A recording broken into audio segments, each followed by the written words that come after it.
রাজা কুন্তিভোজ তার পালিতা কন্যার বিবাহের জন্য স্বয়ম্বর সভার আহ্বান করলে সেখানে কুন্তি নরশ্রেষ্ঠ পাণ্ডুর গলায় মালা দেন। পাণ্ডুর আরও একটি বিবাহ দেওয়ার ইচ্ছায় ভীষ্ম মদ্রদেশের বাহ্নিক বংশীয় শল্যের কাছে গিয়ে তার বোনকে প্রার্থনা করেন। সেই হিসেবে মাদ্রির সাথেও পাণ্ডুর বিবাহ হয়। এরপর দেবক রাজার এক কন্যার সাথে বিদুরের বিবাহ হয়। সকলেরই দিন ভালো কাটছিল, খুব সুখেই কাটছিল। একদিন পাণ্ডু তার দুই রানীকে নিয়ে বনে গেলেন শিকার করতে, কিন্তু সেখানে গিয়ে একটি অঘটন ঘটল। তিনি ভুল করে দুই হরিণকে শরবিদ্ধ করলেন, কিন্তু ওই হরিণ আসলে কোনো হরিণ ছিল না, তারা ছিলেন এক মুনি এবং তার স্ত্রী।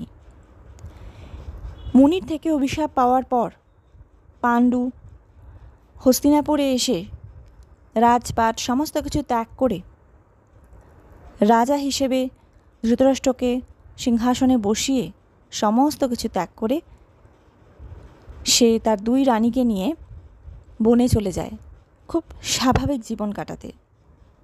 আর এতেই ধৃতরাষ্ট্র খুব খুশি হয়ে পাণ্ডুর উপর তার যা রাগ ছিল তিনি তা দূর করে দেন।